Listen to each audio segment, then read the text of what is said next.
Hello ladies and gentlemen, welcome again to another video. So in this video I'm going basically to talk about the break and continue keywords, what they do, how to use them, and so on.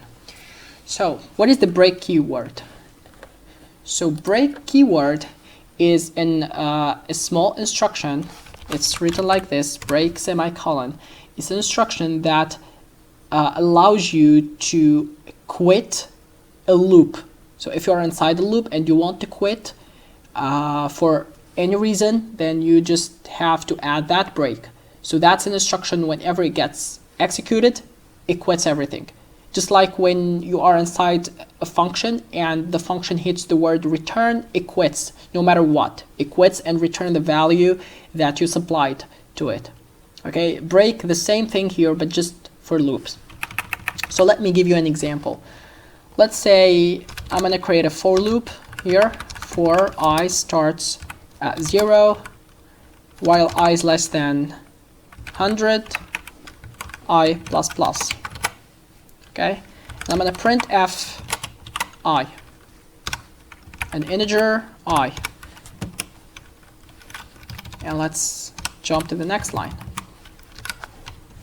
Now when I execute and run this program, as you can see, it prints numbers from 0 up to 99.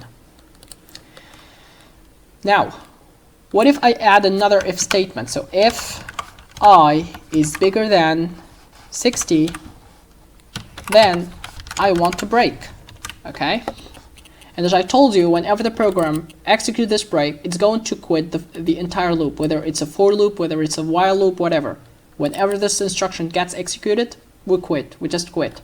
Now, if I compile and run, as you can see, the loop kept going on and on and on until it reached 61. Okay, so it reached 60. 60 is not bigger than 60, so we move to the next instruction. And as you can see here, we moved I becomes 61. 61 is bigger than 60, so we execute the break. Break quits the entire loop. Okay, regardless of whether this condition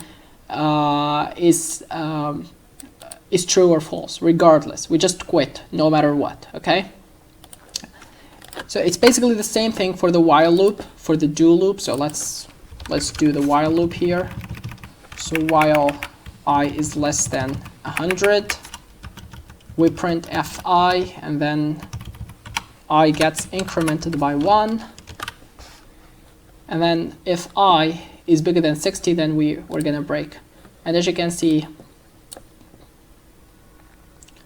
well, here we did not initialize I, so I has to start with some small value, let's 0. And as you can see, it starts from 0, it goes up, up, up until it reaches 60.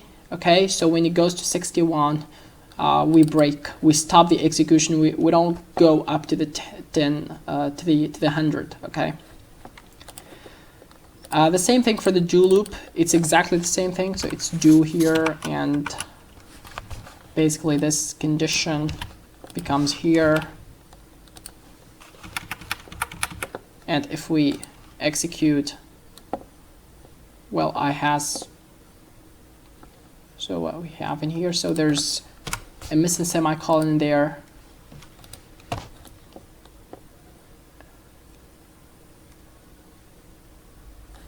And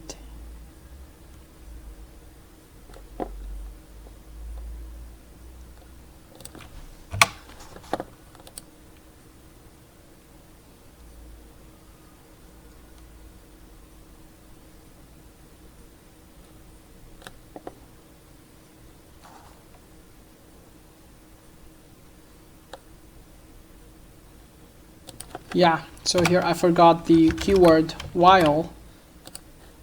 So as you can see here,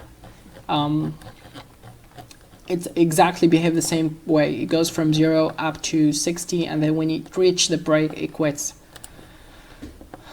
Alright, now that is for the break keyword. You are inside a loop, you want to quit for whatever reason, maybe a condition got satisfied and you don't want to look or search anymore. Maybe you're looking for a particular number, a specific number in an array, and you already found your number, so you don't have to keep searching the entire array, because you don't have to, because you found what you're looking for, so you don't have to keep looking, you don't have to keep searching. So just execute the break instruction to quit the loop and return the result back. So now we're going to talk about the continue keyword instruction.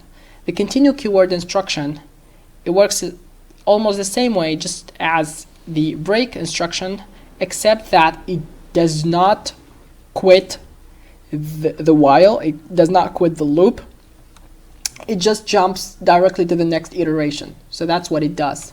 Okay, so whenever your program, whenever your loop encounters the instruction continue, it'll continue to the next iteration, it'll jump to the next iteration, so it'll skip this iteration. Okay, from the point it get executed, it'll skip. So here's an example. Let's say we have here a for loop.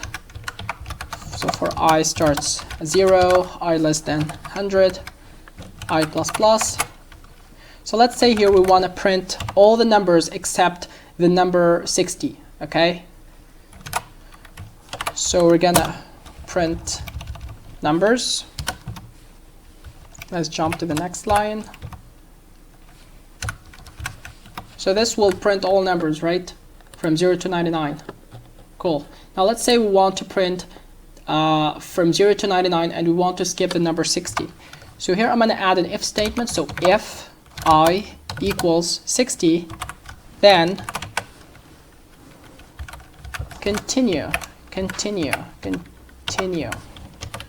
But here we have to get this if statement above the printf, so that when we reach the number 60, we continue, so we move to the next iteration without reading the rest, okay? Without completing the entire instructions of this particular iteration. We just jump to the next iteration. So let's try that. And as you can see here, we reach the 59 and then the 61. So we skipped the 60, okay? So we skipped that. We just moved to the next iteration. Let's say, for example, we want to skip all the 60s, okay? So if so 61, 62, 63, all of them, we want to skip them all. So if I is bigger than or equals to 60 and I is less than or equals to 69, then we're going to continue. When I compile and run this, as you can see, it's 59 and then it jumps directly to 70. So no 60s in there. So that's the job of the continue instruction. So in order to show you with the debugger how the language is behaving about this, I'm gonna make this kind of, I don't know, kind of small so we get there very easily. So the 5, the 6, the 7, the 8, the 9, and the 10 will not be printed. So I'm going to open that code with the debugger. So I'm going to add a breakpoint there so that when the program reaches that point, it stops and let me continue the execution manually. So I'm going to click this debug here. And when I click that, there is here, I have to activate the watches. And now I'm stuck at I equals 0. So actually now we are evaluating this if statement. So the if statement is false because I is 0, 0 is not between 5 and 10. So we jump to the, we skip that then instruction, we skip that continue, we go to printf. Then we skip that, we go to printf, printf, printf, printf. And then at this point, I equals 5. Okay, 5 is between 5 and 10. So we're going to have to, it's going to execute the continue instruction. And the continue instruction will not let the program execute the printf. It'll just jump to the next instruction. See? So it jumps to the next instruction. It jumps to the next instruction and so on. It keeps jumping until the condition of the if becomes false and we no longer execute the continue instruction. So this keyword is very useful, especially in later algorithms, such as when we start studying graph and applying Dijkstra's shortest path and a couple of other algorithms that involves stopping at an early stage of an iteration if we figure something at a very early stage. So basically that's it for this video. See you next time.